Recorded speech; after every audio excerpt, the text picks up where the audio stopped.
Hi everyone, welcome back to my channel and I'm so glad you're here. This space is all about real talk, self-awareness and building healthier relationships with others and with yourself. Whether you're here to learn, grow or just feel a little less alone, you're in the right place.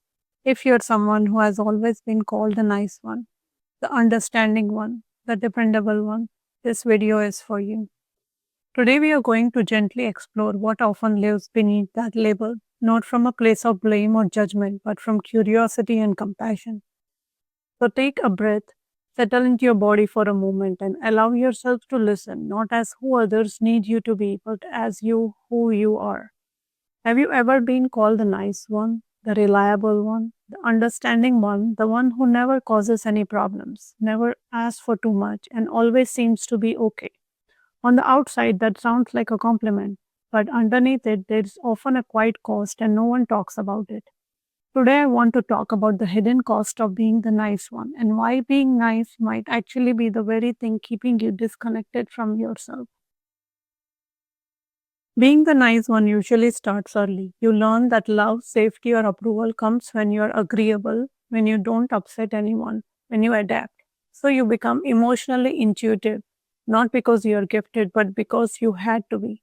You learn to read the room, anticipate needs, and soften yourself before everyone has to ask. Over time, nice stops being a choice. It becomes an identity, and that's where the cost begins. It costs you your voice because you hesitate to speak up unless you're sure it won't disappoint anyone. It costs you your own energy because you give without checking whether you're actually resourced to give. It costs you your truth because you have learned that honesty can feel risky, especially if it creates tension, and eventually it costs you your connection to yourself. You may feel resentment, but you have nowhere to place it. You may feel exhausted without understanding why. You may feel unseen while being constantly available for everyone and for everything. And most painful part, people often praise you for what is slowly burning you out. If you have ever tried to stop being nice, you probably felt guilt almost immediately. That guilt isn't random, it comes from the nervous system that learned. If I'm not easy to be around, I might lose connection with people. So being nice becomes a form of emotional safety, not because it's authentic, but because it's familiar. But here's the truth, you're not meant to earn belonging by abandoning yourself. You don't heal by becoming less sensitive, you heal by becoming more self honoring. Real kindness doesn't require self betrayal. Healthy kindness includes boundaries, it includes honesty, it includes rest. And sometimes the kindest thing you do for yourself and others is to stop playing the role who you think you're supposed to be.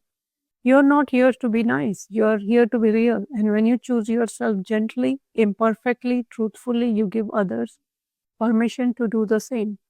So, for people pleaser, you should start putting boundaries with people who always take advantage of being nice and constantly disrespect you. They are not punishments. They are not about pushing people away. Boundaries are how a people pleaser begins to come back to themselves. When you start setting boundaries, you stop outsourcing your safety to other people's reaction and begin creating within yourself. Boundaries help people pleaser pause before automatically saying yes. They create a moment of choice where you can check in with your body, your energy, and your truth. Over time, this rebuilds self trust. You learn that you can honor your needs and survive the discomfort that follows. You learn that connection doesn't disappear just because you show up honestly. Boundaries also reduce resentment when you stop overgiving and you stop silently keeping score. You're no longer helping others, will notice your exhaustion or finally repaying your effort. Instead, your relationships become clearer, more balanced, and more sustainable because you're built on choice, not obligations. Most importantly, boundaries teach people pleasers that they don't have to earn love by self-sacrificing their own self. Each boundary becomes evidence that you can be kind and self respecting, compassionate and truthful, loving and whole. Over time, boundaries don't make you harsher, they make you more authentic. So, before you go, I invite you to sit with question gently. Where in my life I am being nice, where I'm longing to be honest? You don't need to fix anything right now. Awareness alone creates space for change. If this resonated, know that you're not broken and you're never meant to carry connection at the cost of yourself. Thank you for being here, for listening, for choosing yourself just a little more today.